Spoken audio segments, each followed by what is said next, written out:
Now that you've found UBN Radio and discovered our quality talk shows, it's time to spread the word to friends, family, and the universe. 24 hours of music and talk. Radio without limits. That's why people keep coming back for more. That's ubnradio.com. Going behind the scenes with Hollywood's power players. Real Hollywood Live with Ben and Reba. Starts now. Hello, I'm Reba Merrill, and this is Real Life Hollywood. It's 1 o'clock in sunny, hot Los Angeles today at UBN, Universal Broadcasting Network. And I still don't have my co-host, but there is an alert. He is going to be back next week, and then we will be able to talk. And he'll tell me all about his adventures doing film festivals. Yes, he is the man from Film Festival Flicks. My Ben will be back. But while we're waiting, I want to talk to you about secrets. Oh, Hollywood is really filled with secrets. Well, you see, it's not true. I used to think they were filled with secrets, but with the internet, there are very few secrets that don't come out until you die as a celebrity. Well, I mean, if you're a celebrity and you die, then secrets come out. And I got to see 3 documentaries, one about Amy Winehouse, one about Nina Simone, and one last week about Marlon Brando. And there were lots of things that came out that would have killed them, but they were already dead, if the world had found out. The one thing I wanted to say is that it didn't kill Amy Winehouse, but it sure killed her father, because in the documentary, he looks like a fool. And I think that's one of the things you have to be careful about if you're going to talk or be part of a documentary. I have to say that with Oscar season, the one things I'm really thankful for are the documentaries, because that is the place where we really get the stories. Those little intimate movies that we used to get all the time, well, the studios don't know what to do with them. So therefore, it's the documentaries, the 90 minutes, the 120, they are the storytellers of this generation. And I'm really lucky because I have a storyteller with me today. And his name is Timon Birkhofer.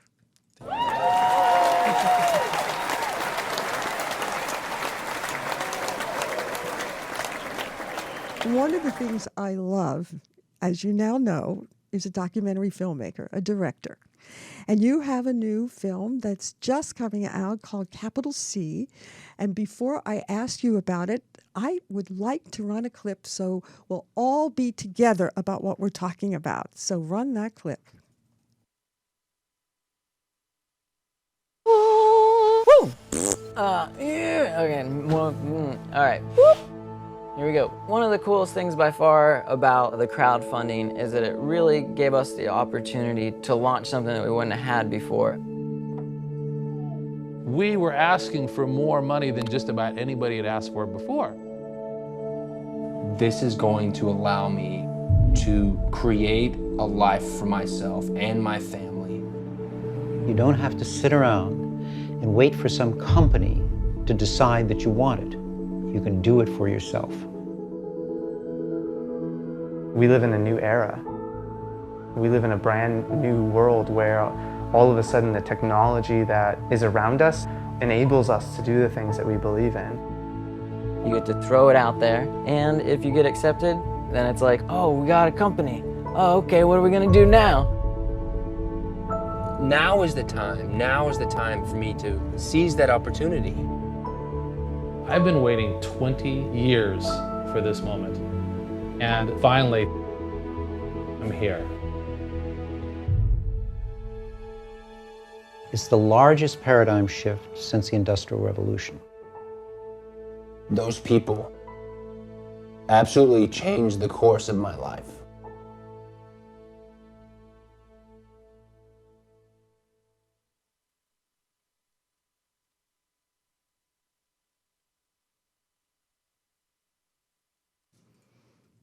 Oh, am I lucky I'm getting to talk to Tim Birkhofer, and he is the director, well, co-director, shall we be official, of Capital C.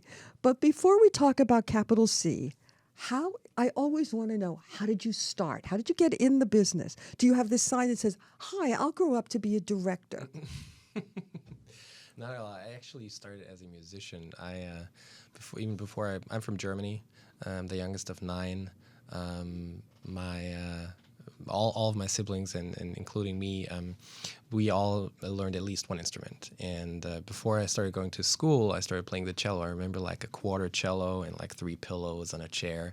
And then I played that for a while. And then when I was like 11 or 12, I also started playing the piano, and then I got into bass playing, played in the school band and had my own bands, and that's how I actually met Jörg, my fellow co-director, and we've been friends for 10 years, and we've been doing music videos for our own band, and that's how we got into the whole... Doing a music video for your own band, did that help you get discovered by other music videos? I mean, so you actually could earn a living? I mean, it's not offensive to earn a living in show business. Yeah, that's actually how we got started working for others. So we did, because we didn't have any experience, we didn't have any money, we didn't trust anyone to do a music video for our own band the way we wanted it. And so we just did our own music videos, and then shortly after that, we were approached by major record companies and said, "We love everything you do except your music. Could you please do music videos for us?" And that's how we started doing music videos for other people. Where did the idea... This is your first documentary, right? Yes, Where did the idea come from? It was in 2011 when a friend of mine sent me a link to a Kickstarter project, and that was way before Kickstarter was as big as it is right now. It was some sort of like hardware project, and didn't really pay attention. And then when I clicked on the link again, it was like, oh my God, how does this work? That's amazing. I literally pulled an all-nighter, browsing through all the different campaigns and reading a lot of information on the concept of crowdfunding, how it works. And then we said, oh, wow, this could really be something that we want to use for ourselves to make our first movie. And then we definitely knew we want to use it, but we didn't know for what story or for what project. Okay, so how did you use it? What did you put up that caught the attention of the world to put money into the documentary that you didn't exactly know what you were doing? Well, was I being too blunt? No. It was actually before we put our own Kickstarter campaign online. We were researching. I flew to the U.S. I met with a couple people that had done it successfully. I met with people that were running platforms, and then we were sitting on this huge pile of information. And we were still like, "What are we going to do with this? What are we going to do with this?" And then one day we just realized, oh my God, it's so easy. It makes so much sense. There's so many interesting stories that happen on those platforms. Let's do a documentary about crowdfunding and crowdfunding itself. And that was kind of the meta level. So how did you find the 3 stories that you were going to tell?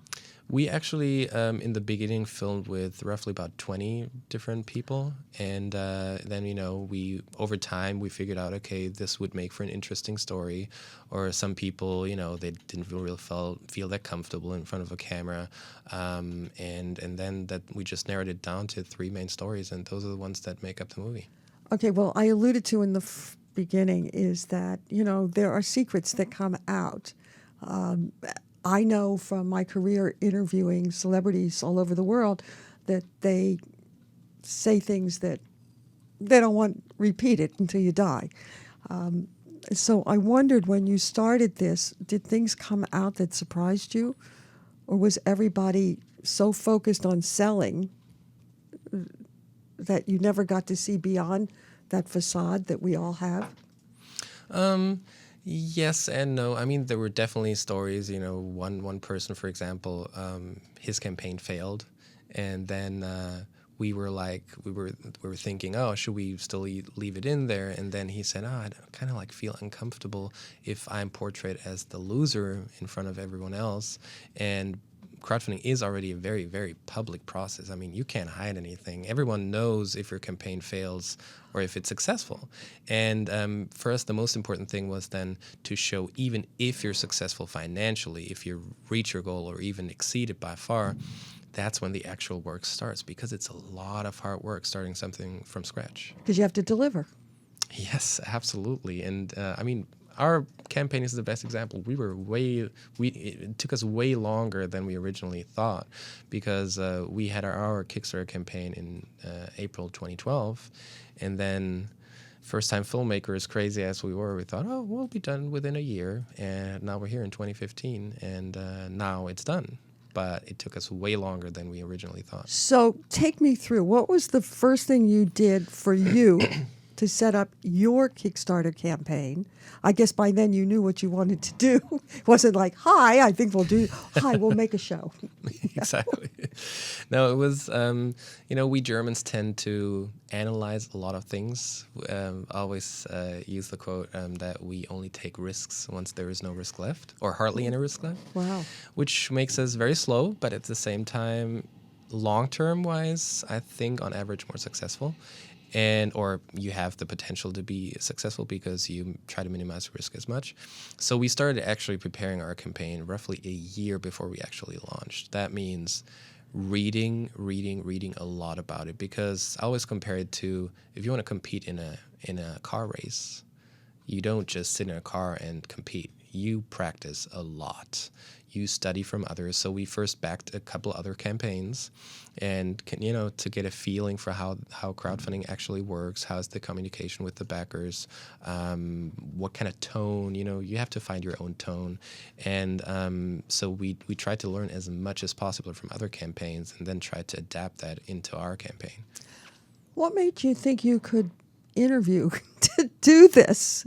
You're not writing a script. You're talking to people, and a story hopefully will evolve. So what I'm an interviewer, so I'm asking you, what made you think you could be an interviewer? We were very naive, I would say. I mean, we had done interviews before, for like EPKs for bands and behind-the-scenes projects of bigger productions. We also do a lot of advertising, so we had some experience interviewing, but definitely not in the scope of a 90-minute feature documentary. And then, you just grow with your tasks, I guess. And it took us a while to really narrow it down and really get to the core, kind of like an onion, peel off the different layers. But, it takes a while to earn the trust of your interviewees, and especially when you spend weeks or months with them. With our three main protagonists, we filmed them for years, visited them back again and again. And there's one little episode from Zach, the bearded guy who people always, many times mistake for me because he's on the poster. A beard is a beard, come on. Yeah. Like, we were there, and they were so open and nice to us from the very, very beginning. And then the second day, we were already joining their family barbecue. And then the next time we came back to Wilmington, North Carolina, because that's where they're from, like, we just stayed at their place instead of sleeping in a hotel. How did you find these people? Did you put an ad out on the internet? I'm looking for people who are crowdfunding, or did you watch the crowdfunding sites to find people? We actually went on all of the platforms and really looked for interesting projects that we personally liked. But the difficult task is you basically find out about those once they're already live. So the trick is, and the challenge is, to find them when they're at the very beginning, because you want to capture that moment. And so we narrowed it down to a list of, like, I think 50 projects, and then reached out to them. Some weren't available during the time when we were there, and then it came down to like 20. And then we, after one or two interviews, you get a very good feeling of, oh, are they comfortable? Will they really open up to us over time? Are they those interesting characters for viewers of the movie? How did the three that you found, now that we're way past from when you were shooting it, how did it end up? Did they succeed? Are they successful? Oh, we don't know. We have to watch the movie. But I can say that we wanted to create a very inspiring movie. That was our biggest, like, if you want to put a label on it, we want it to be inspiring. Okay. Not even necessarily only in, oh, you have to use crowdfunding, but I think in general, this society or globally, we need more people that actually do something rather than just being passive and consume things. And I think crowdfunding is a big, big, big enabler for more people to do their thing, because it doesn't matter where you are. You can be in the middle of nowhere.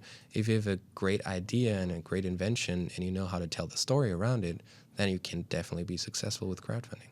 Well, crowdfunding also is not as wonderful as you say it is, because there was somebody who crowdfunded up to $122,000 and just took the money and left.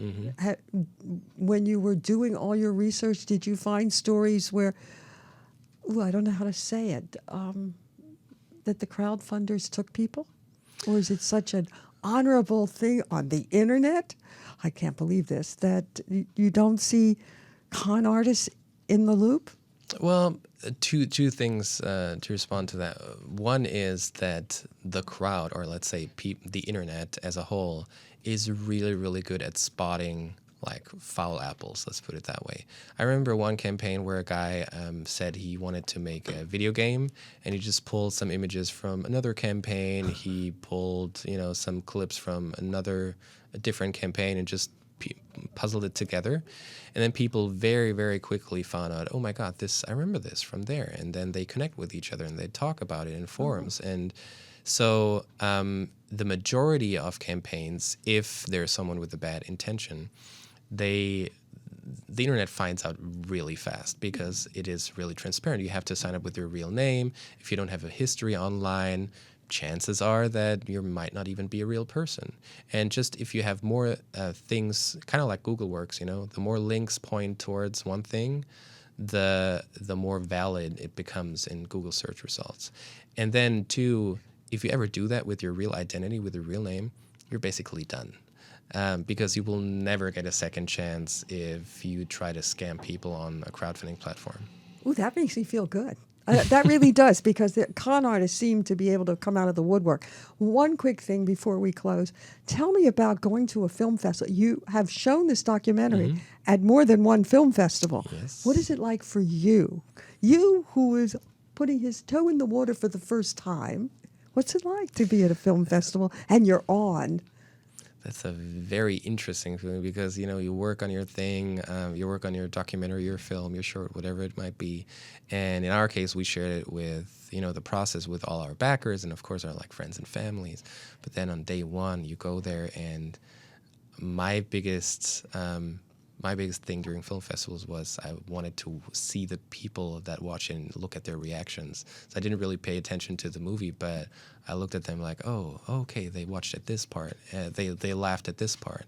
And the reaction was like this in this specific moment. And then, of course, the conversations afterwards, those were really interesting, especially as a first-time filmmaker. Okay, put you on the spot. Next film that you're going to do, because you're not going to stop at one. I know that. Nope, Once you bit the apple, babe, you're going to stick around. That is very true. Are you going to crowdfund the next documentary or film? We're working on a couple projects right now. One is a documentary, one is a live-action short, live-action feature as well. And, it always depends. I always say that crowdfunding is not for everything or every project, but if it fits, we will definitely use it. And did you raise enough money to make the documentary? And if you raised too much, did you give it back? I don't even know. Do you give it back if you raise too much? No. How crowdfunding in the Kickstarter model works is if you raise more, you just have more people that want to have that product. Like in our case, it was DVDs or supporter frames, or mentioning the name in the end title credits. And Jackson Robinson, for example, he's a playing card designer who is one of our three protagonists in Capital C. He raised way more than he initially wanted. He was asking for roughly $8,000 and raised $148,000. And then everyone's like, "Oh, you're rich. You have all that cash now." But the thing is, he just has to manufacture more cards and more poker chips and all the stuff that he offered. So it's not like, oh, he can cash everything in that's more than $8,000. No, he actually has to make more, and it becomes more complex and a bigger scale. And so sometimes more money means more complexity to your project. I wish I had something to sell. I'd love to crowdfund. What, could I crowdfund me? No, I don't think so. Listen, I would love for you to stick around because we're going to go to a commercial break. Yes, we're going to lift a glass to our wonderful sponsors, the Wagner family of fine wines, the conundrums. Oh, my God, they solve every problem, including crowdfunding problems. Take a listen to our messages from our wonderful sponsors, and we'll be right back. Prost. Cheers. Conundrum has been turning winemaking on its head for 25 years. Conundrum White is the original white wine blend from California. Pair this exotic, versatile wine with everything from Asian cuisine to tacos. Conundrum Red is rich, full-flavored, and balanced, the perfect complement to dishes like pasta pomodoro, fajitas, and barbecue. Drink it slightly chilled, perfect for summer. You'll find Conundrum Red and White wines at your favorite restaurants, wine shops, or supermarket. Go to WagnerFamilyOfWine.com. Again, that's WagnerFamilyOfWine.com. Find your wine, find your adventure. Nearly Famous Tales from the Hollywood Trenches is Reba Merrill's intriguing look at hidden Hollywood. Find out what movie stars are really like in this behind-the-scenes Hollywood tell-all. The story of Reba's extraordinary life interwoven with an insider's look at achieving fame and success in the entertainment industry. A must-read. Buy Nearly Famous Tales from the Hollywood Trenches at RebaMerrill.com, Amazon.com, or ask for it at fine bookstores. Nearly Famous Tales from the Hollywood Trenches. You'll love it. Barkeeper in Silver Lake has the finest cocktail shakers and vintage glassware and barware from the mid-century to new. And let's not forget about Barkeeper's unique spirits, 150 different kinds of bitters, and their unique gifts. In fact, Barkeeper provided a lot of the vintage barware for Mad Men. BarkeeperSilverLake.com. Don't wait to visit their store or their website at BarkeeperSilverLake.com. It's your very own Barkeeper catalog for unique gifts.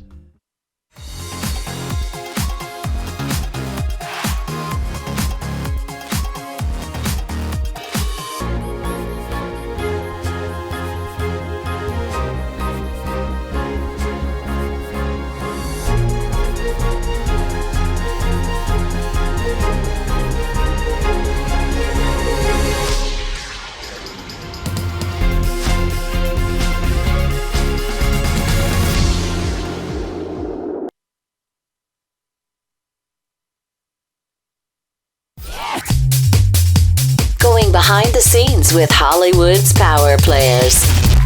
Real Hollywood Live with Ben and Reba. Starts now. Well, what really makes Reba happy is when she's surrounded by good-looking men. Oh, I'm such a good sport, guys. And joining us now is a very famous actor in Romania. I had the pleasure of seeing his film and going to a party and getting to talk to him. He's in a new film called The Chosen One, and his name is Bogdan Stanoevici. It's almost perfect. Okay, well, I'm almost perfect. I can see that. Being perfect actually gets you in a lot of trouble. Just Yeah. ask me, because I know. But he's an acclaimed actor, and we're really fortunate to have him with us. And before we talk about it, let's show a clip from The Chosen One, and then we will have a good time together. Drink up while we watch the clip. For the friendship. Yes.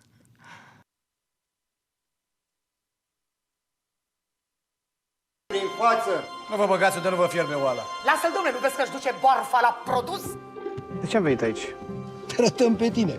Se holbează ăștia, te marchează și te dau pe țeavă. Bip, bip. You kid in town, bip, bip. Adică mă crezi spion? Normal dacă te văd cu mine. Dar tu ești, nu ești. Tu știi ce ești?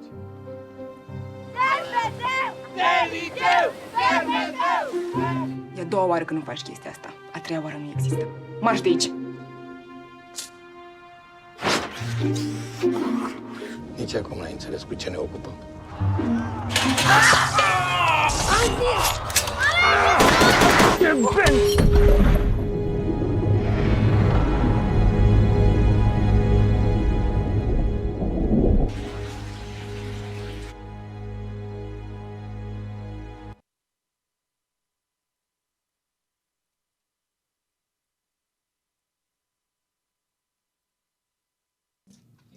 All right, we were talking earlier about secrets, and one of the things that fascinated me about the film The Chosen One is that there are all kinds of secrets that this character is carrying around. And I wonder, as an actor, when you play a role like this, does some of it trigger you and the secrets? I mean, I kept secrets, so I'm the first one to tell you. That's why I wrote a book, so I could get it out. But are you a secret keeper? Do you, as an actor, have to be a secret keeper? Well, an actor, by his way of living his life or her life, it's someone who is opening himself, herself. So it always will be a secret somewhere, connected with your intimacy, with your life, with your history, with your country, and all this kind of situation. But I think that secrets, they are like that because they need to be kept secret. From time to time, we can live a little bit, just to show a little bit like a piece of life, like a piece of ourselves, which we want to show to the others. But not everything. And an actor can do that very well. Well, that's probably why I wrote the book, is that I kept secrets for a long time and I finally let them out. But then again, I didn't care at that point what anybody thought of me when I wrote the book. But I want to go back. Tell me how you started. When did you know you wanted to act, or did you act as a kid? Do they do school plays in Romania? Sure. But the way I came to this job, to this work, it's a little bit funny because I was a kid. And I was living in a building, and on the level of the street was a cinema. But I was too small to get into because we were forbidden to get to cinema before 12 years old by our own.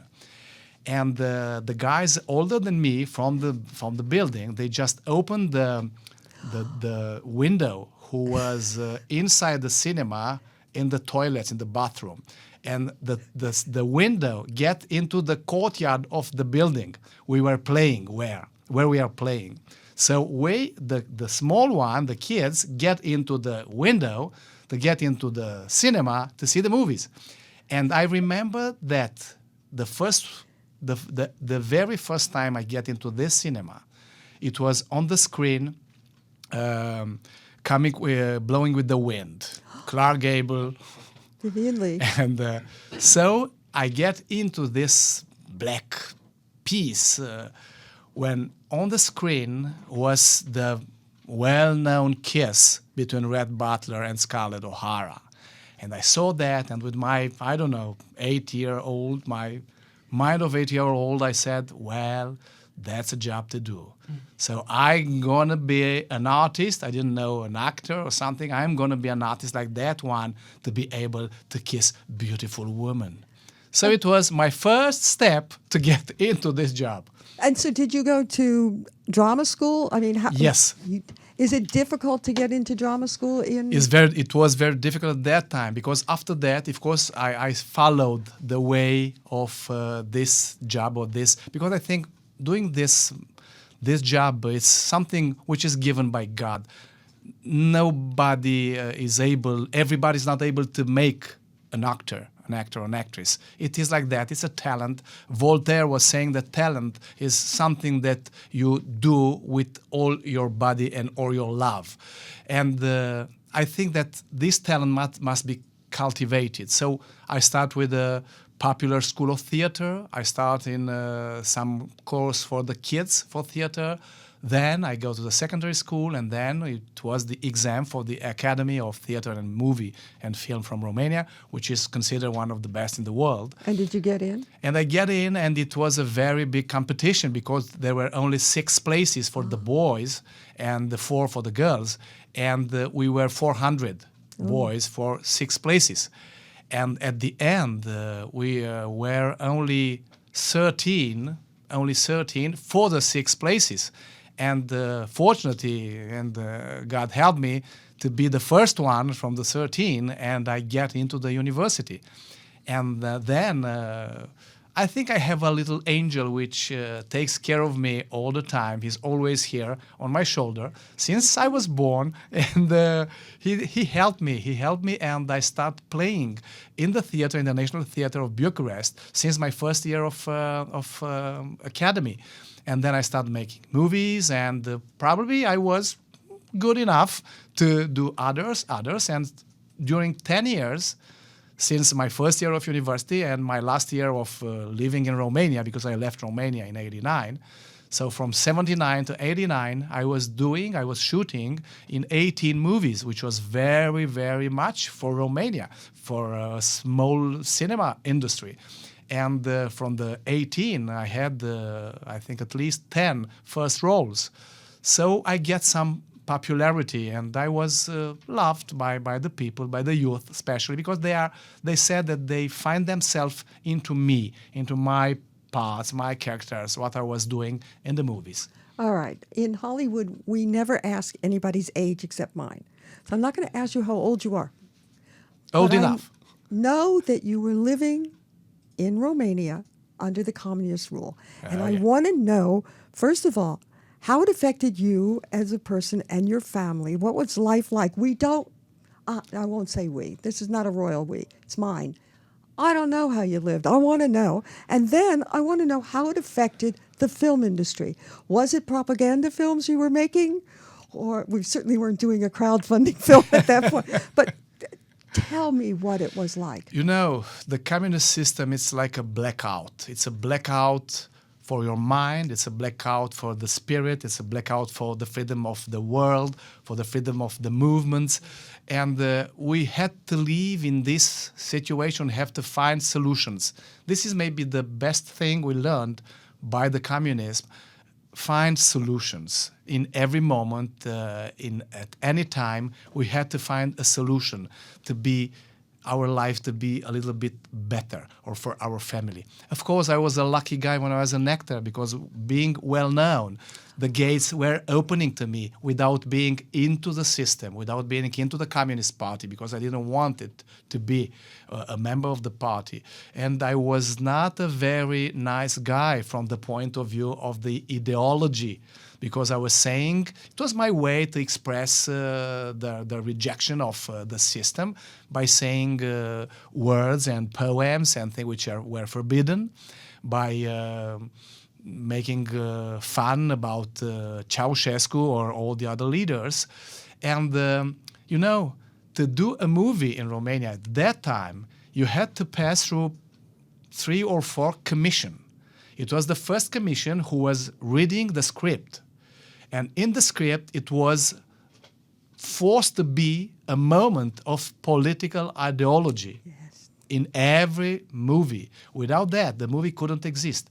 Then we shoot, it were another commission and other commission to see the parts which were shooting, with what we were shooting. And at the end, the big commission of the Ministry of Culture and of the Ministry of Ideology, something like that, who decide if the film could go into the screens or not. And one of my films, who was maybe one of the popularest film in Romania at that time, in the 80s, 85, 86, was a film, a love story between 2 young people who had nothing of ideology. And everybody was wondering how it could happen. But I meet people during that time who were very important in the security system, so the political police, the security, like in Eastern Germany, like in all the Eastern countries. And a lot of people important in the system who had kids. And before being, I don't know, a colonel of the security or a general in security system or a member of the party or someone very important in the government, he was a father. And as a father, he was close to his child. And very often I heard after that because a film of mine, a film in which I was, who passed on TV, was very seen and loved. And the kid of that, let's say that colonel, that officer of the security, had this girl who liked this actor named Bogdan Stanoevici. Thank And you next for day, saying that. yeah, and next day, if he had the file on his desk about me, a file on which he must give a solution, not a good one, he remembered that his child loved that actor. And like that, some files just disappears. It was my angel. It's my angel who took take care about me. And all these movies, they were like that. When the system changed, of course, now Romania became again a European country. It's a real democracy, a country with economy which is stable, with a politic which is stable, a real partner of the NATO, a real partner of the big important democracy of the world, especially to Americans, because we are very close. And I always said we must follow and use the American model, the American style of treating economy, for example. Because now, why can I speak about that? Because my second hat, it's a political one, because I'm Deputy Minister of the Culture, or Ministry of Culture. So I'm an actor, but we said that function in Romania, it's named Secretary of State, Ministry Secretary of State, but it's like a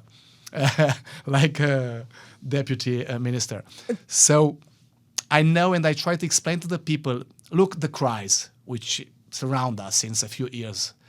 The Americans, I said to them, had start to rebuild and to make the economy functioning.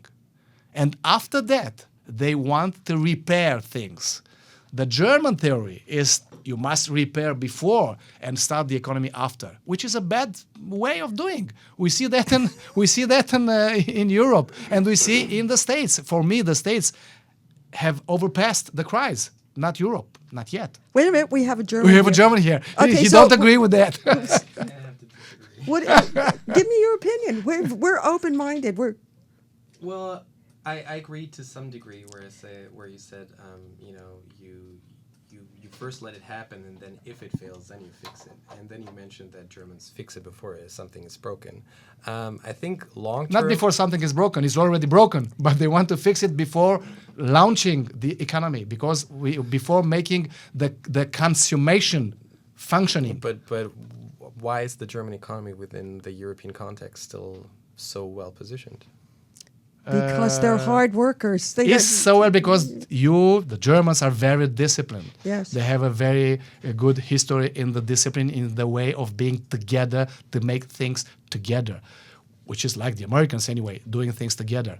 But I think the German way of thinking from point of view economic is too strict, too straight maybe. They don't give enough place for improvement. But maybe, you know what? for finding other solutions. He's young. I would love if you would have told us what filmmaking was like when you go back when it was under communist rule too. I mean, you're too young to know, but you must, being in the business, know something. Yeah. So I'm born in '85, so I just gave away my age. How young so you are. When you mentioned '85 and '86, I was like, he was already making movies. I was just born back then. So it's about time to make a movie together. Yeah, absolutely. And I grew up in Western Germany. So I didn't I didn't really experience it myself, considering that the wall came down in '89. But of course, I have friends who grew up there, like parents of friends, and it was a very difficult time because it was censored. If you wanted to listen to the Stones, you had to smuggle in the records and listen. You tried to have a radio that would get the Western radio stations to listen to them, and it was a tough time. And there's still, even 20 years afterwards, there's still, or 25 years afterwards, there's still a big split.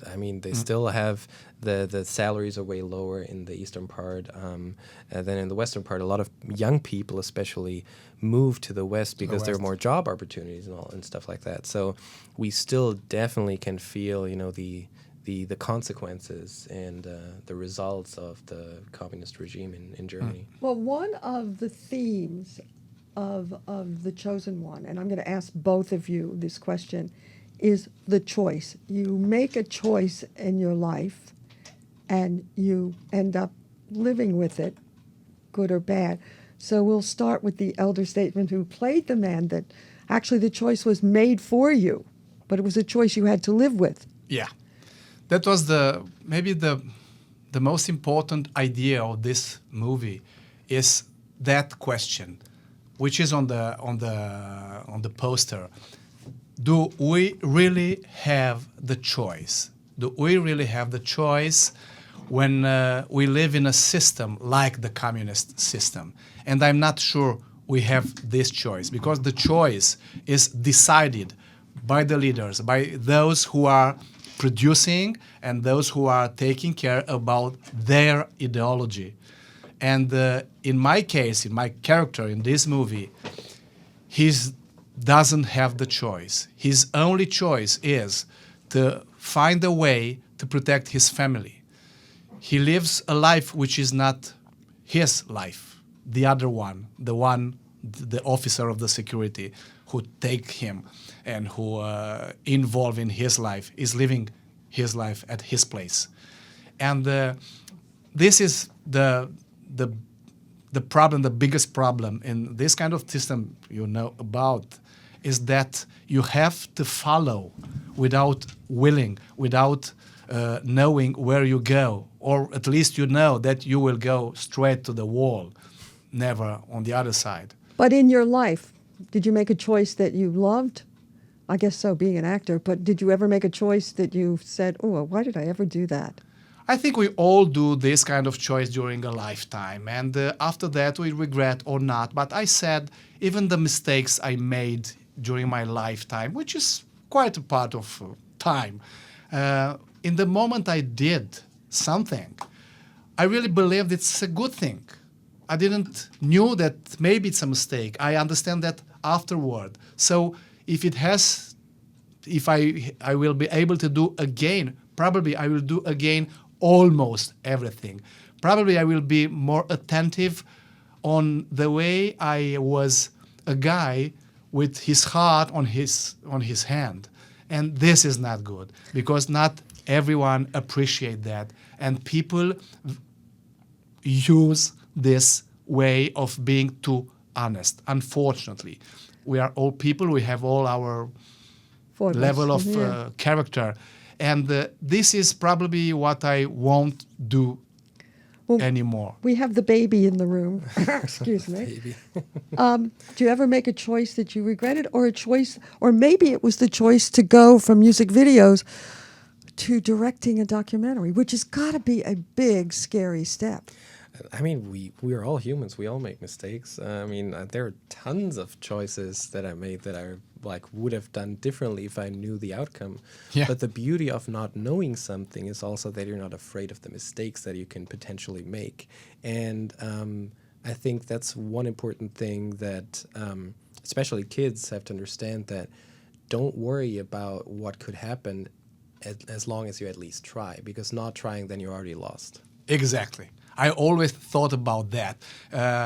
I prefer to try something and not succeed than not trying and then regretting that I didn't do it, because I will imagine that I could be I don't know what. Yeah, so you will never find out if you would have been the superstar if you never tried. I did it. I tried. And everybody said you can't do it, because everything I did was wrong or different from when I was supposed to do it. And I did it, and I have no regrets. I did pay a price. You cannot be a woman. There's always a price. But that's how new things get created. You know, the new things don't happen in the middle of the road. The new things happen on the end of the spectrum, like either really bad or really good. Or bad is probably the wrong word, but either one extreme way or the other. It never happens if you always do it in the middle of society and you just, stick to the easy Playing kind safe of life way. Doesn't, exactly. Playing safe doesn't pay off. Yeah. Yeah. In German, we have a saying, like pressure make diamonds. So only if you're under pressure, or if you're forced to do something, or if you're like, if you have to get creative, if you have limited resources, for example, you just, I mean, I assume back then you didn't have like a lot of technical equipment to make movies or something. But if you still do it, even if the circumstances are really bad from the outside, that's when you learn the most, in my opinion. Well, I'm going to take advantage of the deputy minister and ask you two questions I am dying to know. About Dracula. Dracula and Romania seem to be a marriage made in... It's a British invention. Of course it was. He read about it in the British Museum and wrote it. I know all about that. But tell me, you do push Dracula in Romania, yes? No, it's not us. It's Bram Stoker who did it. But hasn't that become a big tourist thing? Well, it is an attraction. It's like Disneyland. But the United States is not only Disneyland. Romania is not only Dracula. It helps all the garlic farmers, that's for sure. But if it can make the commerce working, and the people having jobs in the tourism and in all this kind of shows about Dracula, about everybody was laughing. Polanski made a movie about that, and much more other directors. Well, it's a story which had a character who really exist, like Vlad was name of the Prince Vlad. But from that to Bram Stoker, it's a very long distance. But wait a minute, Bela Lugosi was Romanian. Yeah. So what is that saying? I mean, it was already there, and that was the 30s. Because the Vlad was very ancient character. In the 1500s, I know. But I'm very up on that stuff. I kind of like it. So what about Transylvania? Transylvania, it's just a beautiful part of Romania, as always it was. And of course, the legends said that Dracula is in Transylvania because the mountains, because the castles over there, because all this mixture between the different population who are living over there, Germans, are Hungarians, Romanians, and much other nation who are living together in this territory, in this Romanian territory. So Dracula is one of that character we like to talk about or to scare the kids, and it works. It works. If it makes money, it's good. Yeah, well, it has to make money because I think it's very... Even you know about Dracula in Transylvania, right? It's like worldwide. Am I right? Exactly. Okay, so at your job now, I mean, we won't joke around about the other stuff. As the Deputy Minister of Culture, what do you do? Do you go around and tell the German director, the American interviewer, what? All about Romania or what? It's all about Romanian culture, and in one way, and the other way is how to put this culture and the most representative people of the Romanian culture outside Romania, putting them into contact with the other cultures, with the other stars of the culture, because there are not stars only in the cinema, there are in all kind of other direction. So my job in the Ministry of Culture is connected with the patrimony, the history of the country, with the cinema, with the museums, I take care about the cultural strategy of the Danube, which is a strategy who connect all the countries through where the Danube comes from, Germany up to Romania and the Danube Delta. So there are very, very many parts I must take care about. Do you have to go to school to get all this information? Or do you have somebody talking in your ear? No, I just learn by my life, and I just learn because I'm very curious. All the time I try to ask about, to understand how it happens. I was before being deputy minister in the Ministry of Culture, I was deputy minister, minister delegate was the name for Romanians abroad, because I was living 22 years outside Romania in France. So I knew exactly how it is to be a foreigner in another country. We're going to run out of time. Before we do it, I got to ask you, because in the movie you escaped from communist Romania, and in real life you did the same thing. Exactly. There are very many moments in this film when I read the script in which I was finding myself, and I asked Christian, how do you know that? How can you know that? Nobody knows about my life. It was a coincidence. I don't know. somebody knew about that and told to Christian. I don't know. Well, maybe it was just like that. But where did you get the courage to the word is escape. It wasn't that you walked. I mean, it wasn't like a stroll in the park. Where did you get the courage to do that? You were young? I was young, I was on the wave, and everybody said, why did you left Romania when you were on the wave? You are well known, you make movies, you make theater, you make TV, everybody loves you. Why did you left? I said, well, there are a lot of moments who contribute to my decision. And one of these moments is a guy like Escu from the movie, who was an officer in the secret service of the ideological the security, the communist security of Romania. And he came to me often to try to convince me to get into the group, as he said in the movie. And I always denied that. And at the moment, because I had, as we said, a big mouth, I was talking too much. I was saying too many things which were not into the right direction. And once he said, Bogdan, I like you very much. I want to take care of you, but you are just overpassing the red line, so it will be better for you and for your family to find a way to go out and to live outside Romania. And I want to toast my men today. In America, we say cheers. Prost in German. Noroc in Romania, which means chance. Well, thank you for giving me this chance. We're going to be back after the messages from our incredible sponsors because we're drinking their wine as we go out to the messages. Conundrum has been turning winemaking on its head for 25 years. Conundrum White is the original white wine blend from California. Pair this exotic, versatile wine with everything from Asian cuisine to tacos. Conundrum Red is rich, full-flavored, and balanced, the perfect complement to dishes like pasta pomodoro, fajitas, and barbecue. Drink it slightly chilled, perfect for summer. You'll find Conundrum Red and White wines at your favorite restaurants, wine shops, or supermarket. Go to WagnerFamilyOfWine.com. Again, that's WagnerFamilyOfWine.com. Find your wine, find your adventure. Nearly famous Tales from the Hollywood Trenches is Reba Merrill's intriguing look at hidden Hollywood. Find out what movie stars are really like in this behind-the-scenes Hollywood tell-all. The story of Reba's extraordinary life interwoven with an insider's look at achieving fame and success in the entertainment industry. A must-read. Buy Nearly Famous Tales from the Hollywood Trenches at RebaMerrill.com, Amazon.com, or ask for it at fine bookstores. Nearly Famous Tales from the Hollywood Trenches. You'll love it.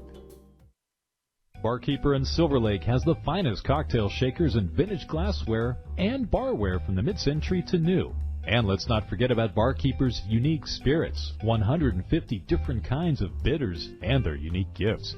In fact, Barkeeper provided a lot of the vintage barware for Mad Men. BarkeeperSilverLake.com. Don't wait to visit their store or their website at BarkeeperSilverLake.com. It's your very own Barkeeper catalog for unique gifts.